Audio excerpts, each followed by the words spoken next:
Alrighty, guys. Returning to Submission Radio is an MMA legend that's fought in pretty much every major organization, including Pride, the UFC, Rumble on the Rock, Shudo, Strikeforce, BAMMA, and even Vale Tudo, Japan. He will soon be inducted into the UFC Hall of Fame for being part of one of the most exciting fights in the company's history. He is none other than Frank Trigg. Frank, welcome back to Submission Radio. How are you? Good. Thanks for having me on. I appreciate it, guys. Hey, the pleasure is ours, and it's great timing considering your UFC Hall of Fame induction. You know, the UFC recently decided to revamp the way inductions work, and you'll be getting inducted as part of the classic second fight between yourself and Matt Hughes. First of all, prior to this happening, did you ever expect that you'd be inducted into the UFC Hall of Fame? No, I never thought I'd be inducted in. I mean, my record obviously shows that I'm not, a great champ like Matt Hughes was, and obviously he's already been in the Hall of Fame for one. He'll be a double inductee now he'll be in one as a fighter and for his fight history and being a champ, and then now one for this fight. But I never thought it was going to happen. I never thought, I was completely blindsided by it when he gave me the phone call that this was going to happen for me. Sure, Frank. Now, let's talk about how it feels. How did it feel for you when you realized you'd be inducted into the Hall of Fame, and possibly the most prestigious Hall of Fame in MMA for fighters? It hasn't really set in yet. It's still kind of surreal. I didn't even know about it until about 4:00 on Tuesday night, and about 5:15 or thereabouts they announced it on Wednesday night.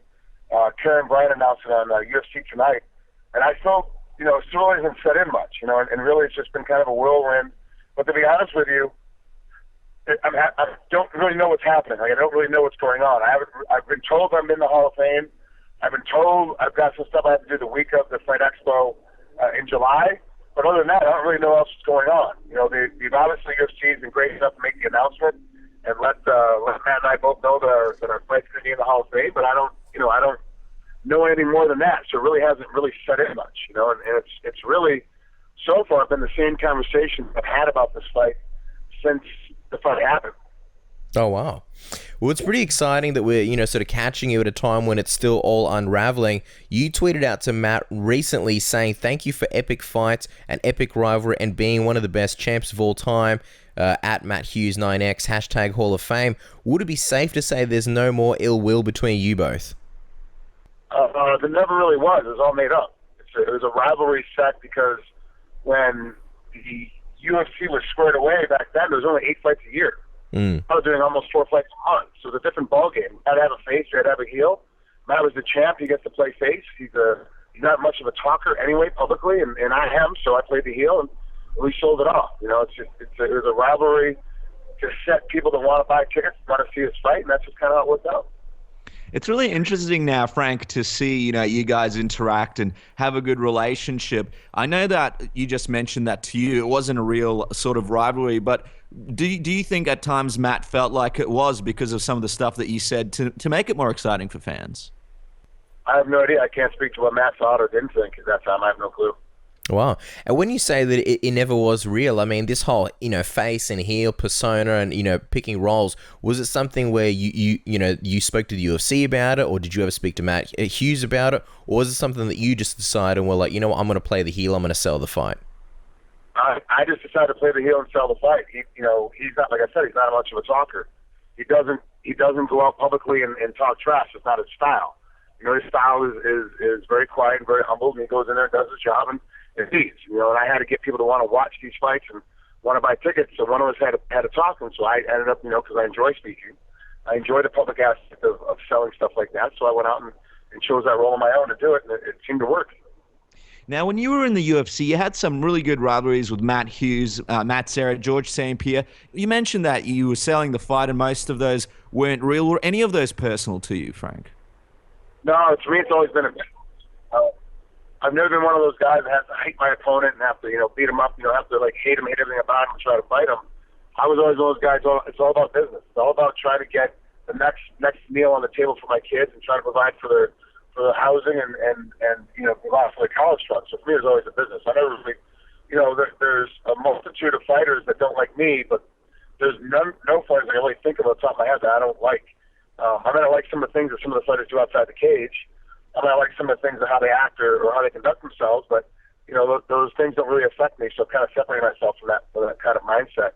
So I don't, there's no real rivalry between any of us, to my knowledge. Wow. Now, when we spoke to you last time on the show, you mentioned how the second fight against Matt Hughes was like the $1 million fork in the road in life for you, that had you won, your life would have been completely different. Now that you're being inducted into the Hall of Fame for it, will be tough reliving that moment when you step on stage and, accept the Hall of Fame award. Well, no, because now, like you said, the UFC Hall of Fame is the most prestigious Hall of Fame in mixed martial arts. It's one of the most prestigious Hall of Fames of all Hall of Fames. I mean, of course, you go against boxing and football and basketball and hockey. You have a longer Hall of Fame for those. So ours is, the UFC Hall of Fame is newer, but it's a very prestigious Hall of Fame. Now it actually helps take away some of the bitterness of the fight. I've come to terms with it. It's a piece of history. I lost the fight. I lost to Matt twice. He was the champ, and I couldn't defeat him either time, and that's the reality of those fights. And now it kind of takes away. We're like, hey, I can say, for the rest of my life, I will always have my business card. For the rest of my life, it will always be in my bio page of all my social networks and my bio page on Wikipedia that right now I am a UFC inductee in the Hall of Fame. Come July 11th, I will be a UFC Hall of Fame member, and that will always be in my business card for the rest of my life, because that is the reality. That is what I am. It's one of the most prestigious, like you said. It's one of the most prestigious Hall of Fame of all sports, and I'm now going to be a part of that. So it actually helps take away some of that bitterness of losing that fight. Exactly right, and it's a huge honor, obviously. Now, Matt Hughes will be competing in this year's ADCC. Would you have any interest in reigniting your feud with him one last time, and maybe doing it on the mats in a grappling match, possibly in a company like Metamoris in the future? It all depends what the pay is. I've moved on to other things athletically. I'm doing a lot of stunt work, which is very physical. I'm doing a lot of things, I'm doing a lot of acting, which is very physical.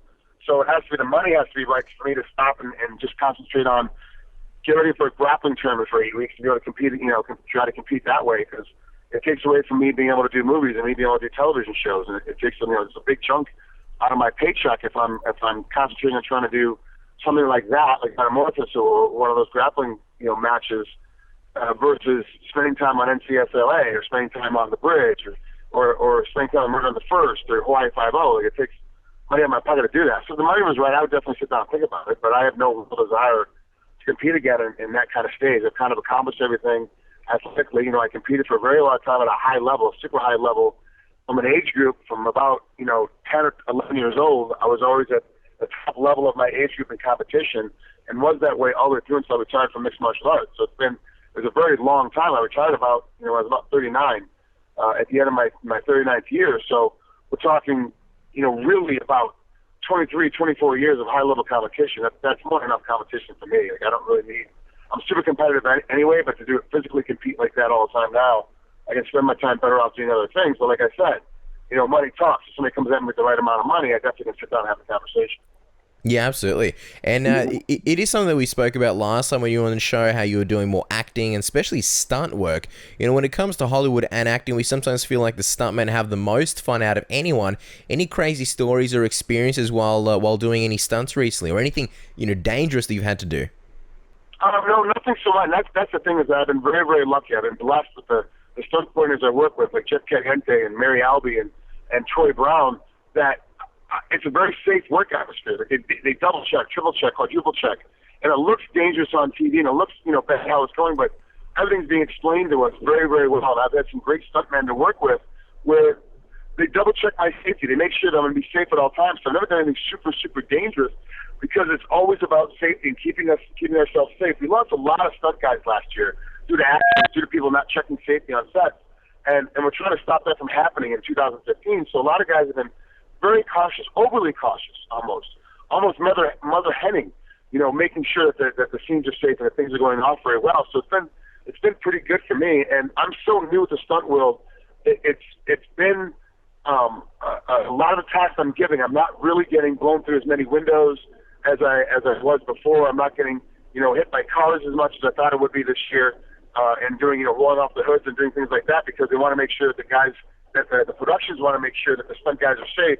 So using a lot of guys a lot more experienced than me right now. But that's going to change in the next couple of months, I would think, because I've been getting quite a reputation of walking in and being able to do things in one take. Where we practiced it 10 times on my own. I come in and I practice it 10 times with the other guys that are in the scene, and then we do it a couple, 3-4 times for the director. That I've actually got into it, I'm looking at, 15, 20 times, 25 times. I've already practiced it. Now it's time to roll for camera. I'm ready to go. So that repetition is kind of getting me into a position where there's like some different stuff. But right now, it's been very safe. I haven't really had, too many crazy stories to talk about because it's been super safe and super controlled, as it should be. Because it is a very dangerous job, and what we do is extremely dangerous and very hard, and you have to be super educated and very diligent in making sure that the harnesses are connected and all the safety gear is in the right place and everything goes across well, because someone can get hurt, and in acting, someone gets hurt by accident. They take a punch to the head or do whatever, but when you're blowing through a window or getting hit by a car, there's a lot of danger that can happen, or falling 20 feet or higher out of a helicopter or falling off of a balcony. There's a lot of pain that can happen if you land that incorrectly. You don't take care of yourself. So I'm very lucky with the guys that I'm working with to make sure I'm safe the entire time. Yeah, absolutely, Frank. I mean, we had Bas Rutten on the show talking about how he hurt his neck doing stunt work, doing a fight scene. So, yeah, it's very real and very dangerous. Just wondering, what goes into being, a stunt person in movies? Because obviously you've got a very strong background in martial arts. Judo, there's a lot of break falling and stuff like that. But what kind of stuff did you have to learn to become a stuntman? Or is it just something that you went into naturally with your background in martial arts? No, there's nothing natural about being a stunt guy, especially when it comes to, or like I said, getting shot through a window or catching squibs on your chest, which is where when you're getting shot at, there's an explosion of blood that comes off the guy's chest. It's a squib. But it's a little explosion that happens on your body. So you're having stuff explode out. There's nothing natural about that or easy to get to. A lot of it is being explained and having, like I said, good stunt coordinators and good stunt men around you and stunt women around you to explain to you what's going on. But the other thing, too, is realizing what is my limit. Like, I know that I'm not going to be a guy jumping out of high falls. I'm not going to be doing 30-foot or higher high falls. That's not my game. It's not what I'm going to be doing, jumping out of stuff and dropping things. That's not something that I like to do or something that I'm an expert in. What I'm an expert in is fighting. So I do a lot of fight scenes, and the fight scene is different. It's a lot of wide-open punching and punching for camera, making the angle look like it's a real hit without hitting the actor, making sure the actor is safe while throwing these punches, and making sure that I react when I'm getting hit.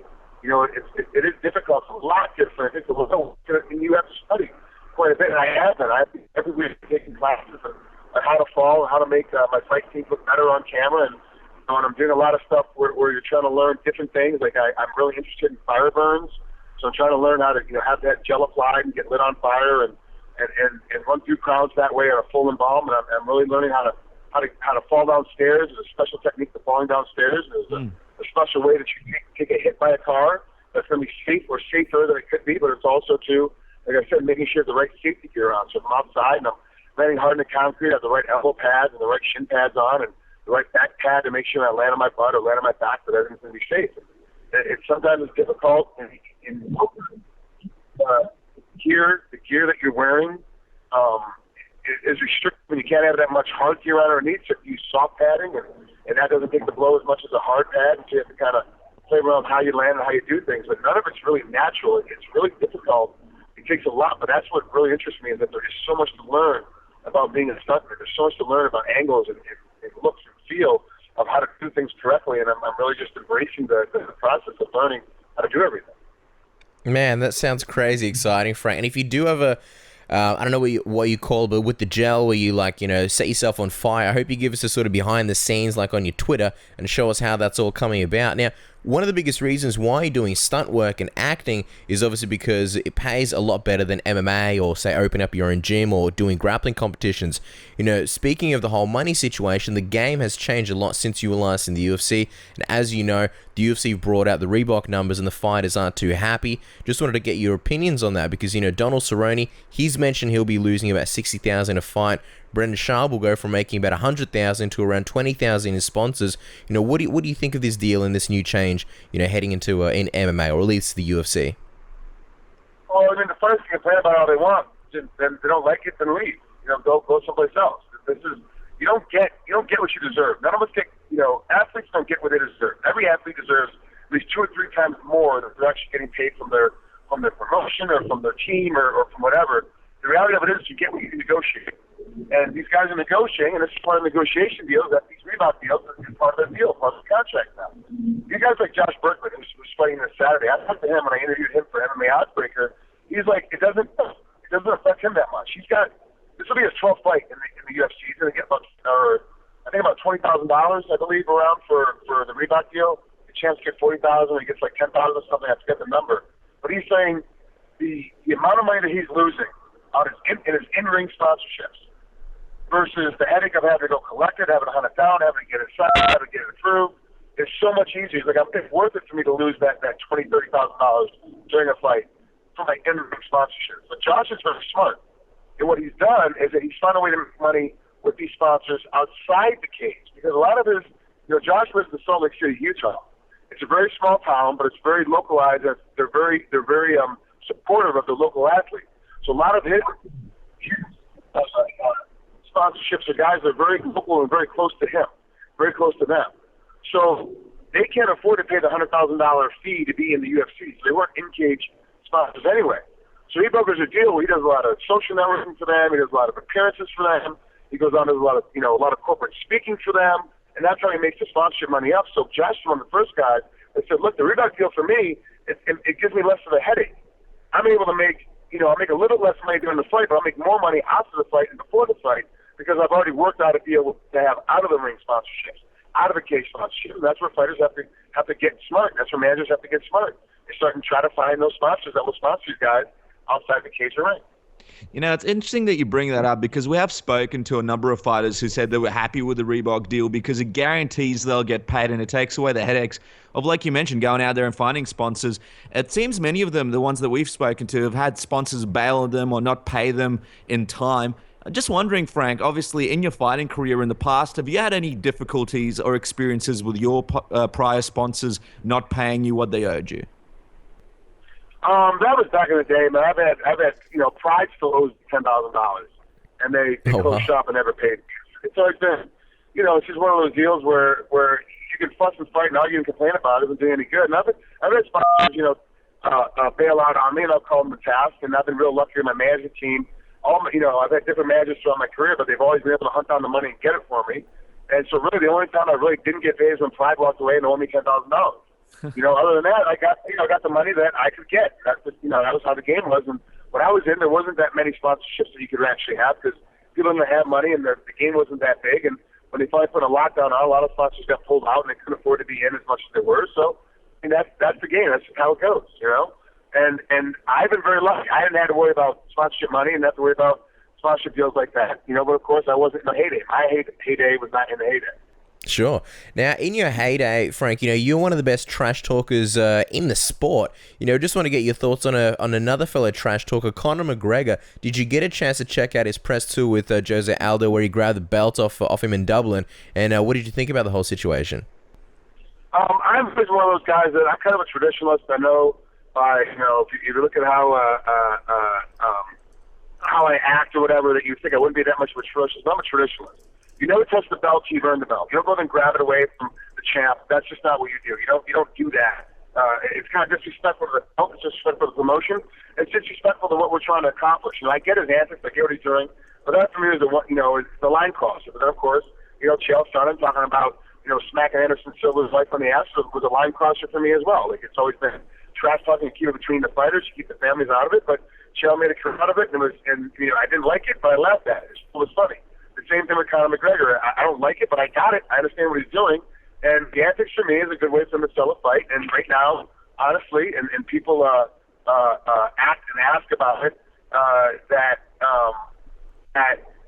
he is the number one draw right now for the UFC. Right now, he's the biggest name the UFC has.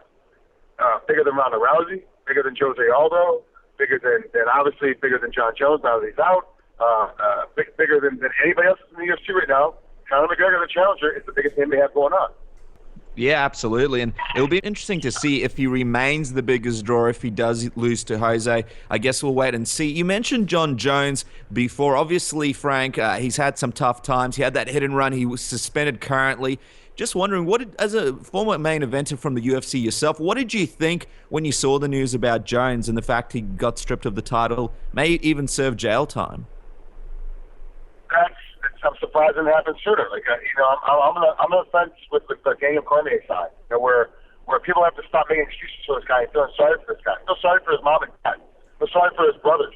Feel sorry for his girlfriend and for their kids. Feel sorry for the team around him. The guys at Jackson's that have to deal with this whole fallout. Don't feel sorry for Jon Jones. He's a grown-ass man. He's a man that's an adult, that pays his own bills, and has his own paycheck, can drive his own car, can make his own decisions. He's making dumb decisions.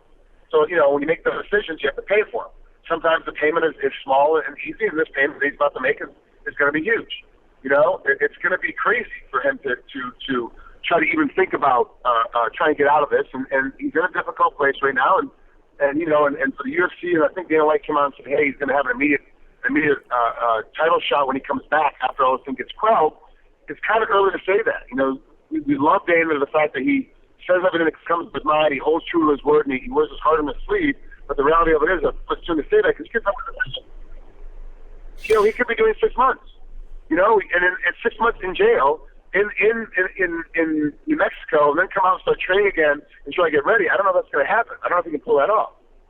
Yeah, well, it's a crazy one. I mean, we'll see what happens, and if he'll serve jail time or if there'll be some kind of out of court settlement. I think, to play devil's advocate, a lot of people see it as the fact that it might be tough for a young guy who's reached so much notoriety and success at such a young age. When you were at your highest popularity, did you have many people trying to hang around you that were a bad influence or were just trying to ride your success? And how difficult was that to deal with for you? I've always been kind of a dick. I've always been that guy. I've always been kind of a conspiracy guy. Like, I don't like people around me. Why you, like, somebody, because I'm in the Hall of Fame now, I got some guy that hit me up in Vegas. I've been talking to him over years. Like, hey, do you want to go hang out at a pool tomorrow? And Friday in the States, it's Memorial Day weekend for us. It's a big weekend. Everybody's getting off work tonight. As soon as they're off work, they're partying all the way through. Most people have Friday and Monday off this week, so it's a long weekend for these people. Everyone's going out and going crazy. It's like a huge deal. And the reality of it is that I would talk to you in a year, and you'd ask me to come hang out with you at a pool. So my immediate reaction is, what's this going to cost me? He's like, well, the table's $1,500. We're going to get a couple of bottles, so it'll probably cost you $1,000 plus tip. I'm like, I would talk to you in a year. You want me to show up at your table and pay $1,000 to be at your table? Like, you're crazy. Like, I'm not. Obviously, you don't know me because I'm not going to do that. That's not what I'm going to do. So there's like people like that all the time. I don't even answer. Like, I don't even bother answering. I've always been that kind of guy. Like, I have a really close group of men and women they're in my inner circle, that I talk to all the time, and that I bounce ideas up all the time, and that they are part of my group, and that's it. And those are the people that are in my inner circle, and to get into my inner circle, it's a very hard task. It's very difficult to get in there, because I'm not a very trusting guy. Somebody always wants something from somebody, and they're always going to want something from me, and so I'm always, been very cautious about that. So for me, it was very easy, but let's not mix words. I wasn't 24 years old, the UFC champion, and a millionaire. That wasn't what my deal was. So it's a different game. If I was 24 years old, at the UFC champion and a millionaire, all of that could be different. It could be a whole different ballgame. But I've never been a millionaire, so I don't have to worry about that. I don't have to worry about the money issue. And people tend not to hang around people that are very tight with their money. People don't want to hang around people that aren't going to spend their millions of dollars on you or take you out or do things with you. When you're the guy that's like, look, I'm just not going to do that. I'm not going to get a table, at Hakkasan. I'm just going to get a table at Omni in Vegas. If I'm not the guy that's going to do that, then no one wants to hang out. But if you go, hey, I'm getting a table tonight, and, 8 of my friends are going to show up, and all of a sudden you've got 8 of your best friends are always there with you. It's the craziest thing. But if you're not buying the table, you're like, hey, what do you guys want to do? Everybody's like, I don't know. What do you want to do? I don't know. What do you want to do? Okay, well, I'm going to stay in there. It's a different game. And John's got that money, and he doesn't mind spending it. He likes doing crazy things, and, it's a different reaction. I'm not saying that I would be any better or any worse. That same reaction. I'm just saying that when I had to go through it, I was older, for one, and two, I didn't have that kind of money, so that wasn't a problem. Well, yeah, that's some great points made there, Frank. Now, we're going to jump to some fan questions. We've got a few fan questions, and we're just going to choose a couple of them. The first one comes from a username by the name of Unique Steez. He goes, would you ever be interested in opening up your own gym and teaching? I have my own gym and teaching. I'm already doing that in LA. I have a gym called Strong Sports Gym. You can see it on strongsportsgym.com. Vladimir Medashenko teaches there. Jamie Yeager teaches there. Matt Danzig is one of our instructors. Mo Dre's my old boxing coach, one of the instructors, and Willard Ford is our partner and the lead of the whole gym. But I'm a partial partner in this gym, and I teach there every Wednesday night, every Thursday during the day. I teach 5 classes a week there. in downtown LA, in Chinatown is where it's located, and here in the States. And I'm not doing it to get rich. I'm not doing it to buy new cars and buy new houses. Owning gyms is a very difficult task. Anybody that doesn't believe it, ask Randy Couture.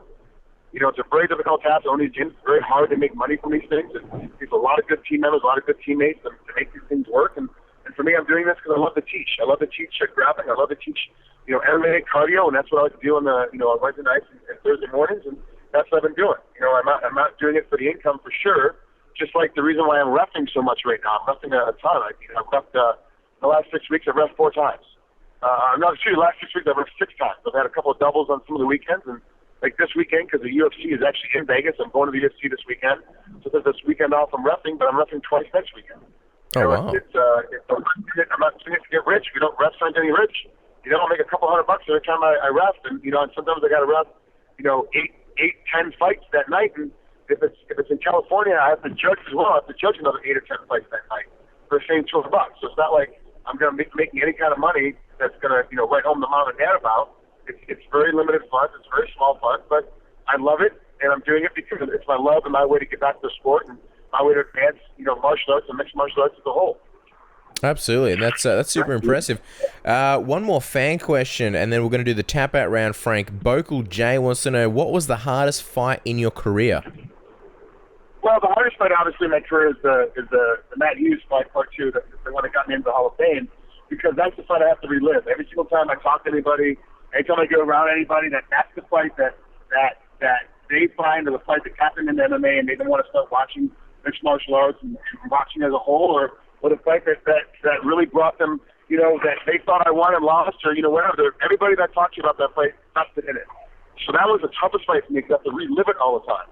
But the reality of it, the toughest fight for me, like personally to be in, and physically after the fight was all said and done, everything was over, was the fight with Robbie Lawler. That was the fight that almost killed me. That fight was the fight that, now being around, but I had to sit down with Big John McCarthy and go over, hey, this is what happened during this fight, this is what went on, like what was the actual result of it, and like going like, hey, this is the route that you almost died in. Like this is a very hard fought fight.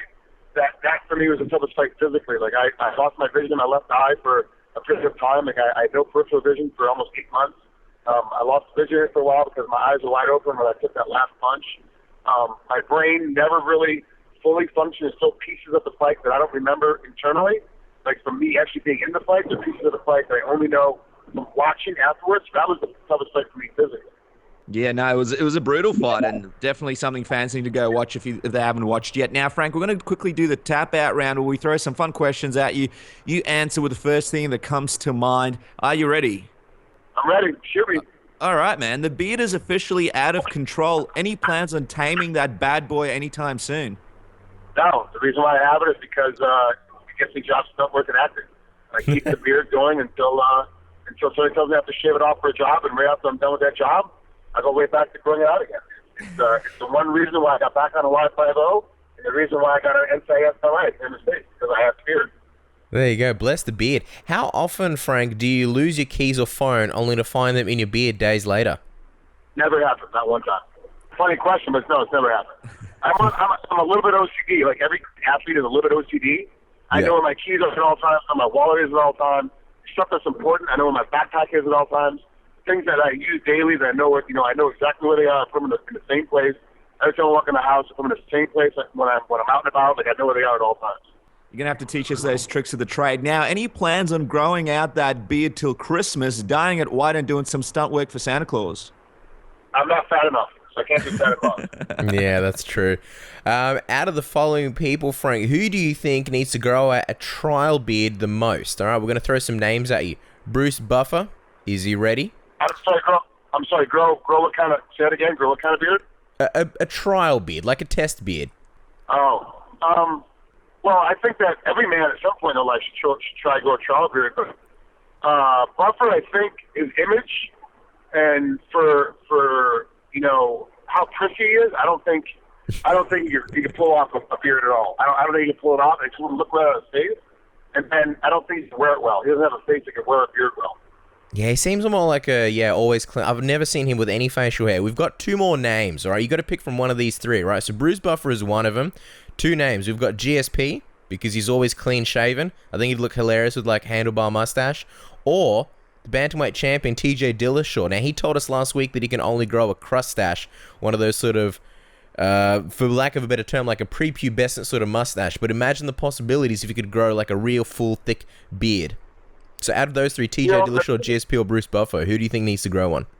Like TJ Dillashaw would look like a gnome if you grew out a beard. Like, if he could grow out a beard, like a little gnome.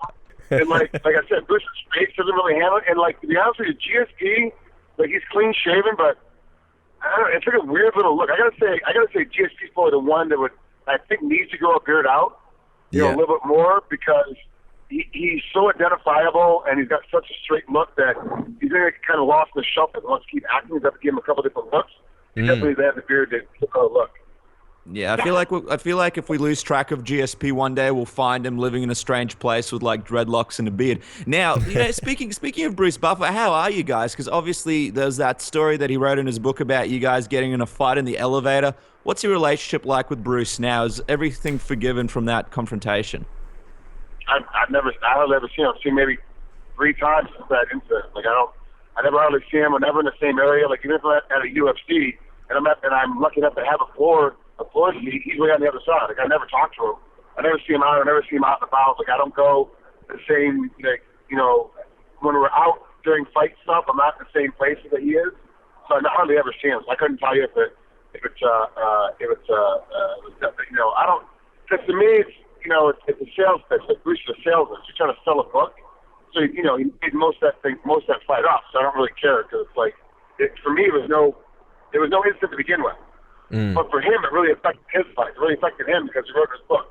Like it was a really thing that weighed on his mind. He really had to get it out there because he put it in the book. Like to me, it was a non-event. Like I totally forgot about it. And then everybody wanted to start talking about it again. Like he was like, oh, it was a non-incident. Like it really wasn't that big of a deal. Okay, that's fair enough. One of the last questions, Frank, before we let you go, you obviously do a lot of interviews on MMA Oddsbreaker. Are you ever tempted to change the green screen background of interviews from Vegas to like outer space or the Playboy Mansion, or something different in general? We've actually talked about that during some different stuff in the background. One of the things was going to be a Laurel and Hardy, like a 30-35 second skit on a loop that just keep running through the whole time. So, like, because when I do it on the green screen, the fighter doesn't. All he sees is the green screen in my body, and then we put the Vegas backdrop in later. Yeah. So you have to go back to see the interview to look at the green screen. So we thought of putting this loop in there that was like a moving GIF or whatever in the background. But we thought it would throw everybody off when the interviews are actually going on. That's a pretty good idea, like having outer space or having the Playboy Mansion or something. I think we could probably pull that off, the Playboy Mansion problem. And you could act really nonchalant, like you don't even care that there's like, chicks in the background with like, tits out. That'd be awesome. Yeah. That'd be awesome. All of a sudden you get more views just from like teenagers wanting to check out the background of the interviews. Now, final question, Frank. People know you as obviously one of the best fighters in the welterweight division and MMA, but obviously you're also an expert interviewer. Give us who has been your favorite interview in your interviewing career. One interview that stands out among more than any of the other interviews that you've done. Who's one interview that you think is your favorite?